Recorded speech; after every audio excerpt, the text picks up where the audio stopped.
Hello guys, welcome back to our channel.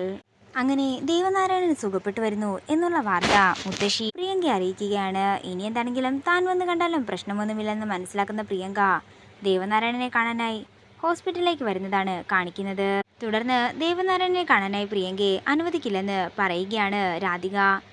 രാധികയെ നീക്കിക്കൊണ്ട് മുത്തശ്ശിയും പ്രിയങ്കയും കൂടി അകത്തേക്ക് കയറാൻ ശ്രമിക്കുന്നുണ്ടെങ്കിലും തന്റെ രണ്ട് കൈയും കൊണ്ട് അവരെ തടഞ്ഞു നിർത്തുകയാണ് രാധിക.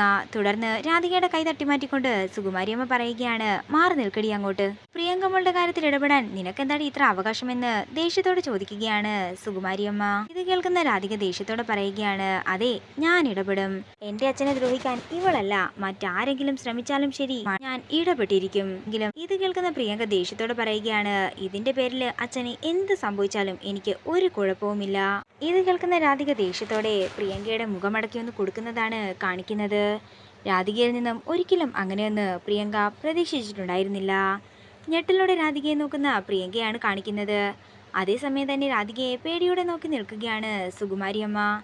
എന്നാൽ വരുണും യശോദയും സന്തോഷത്തോടെ രാധികയെ നോക്കുന്നു. ഇതോടുകൂടി പ്രൊമോ വീഡിയോയുടെ തീരുകയാണ്. വീഡിയോ ഇഷ്ടമായെങ്കിൽ മറക്കാതെ ലൈക്ക് ചെയ്യുക, ഷെയർ ചെയ്യുക, കമന്റ് ചെയ്യുക. കൂടുതൽ സീരിയൽ അപ്ഡേറ്റ്സിനായി മറക്കാതെ സബ്സ്ക്രൈബ് ചെയ്യുക.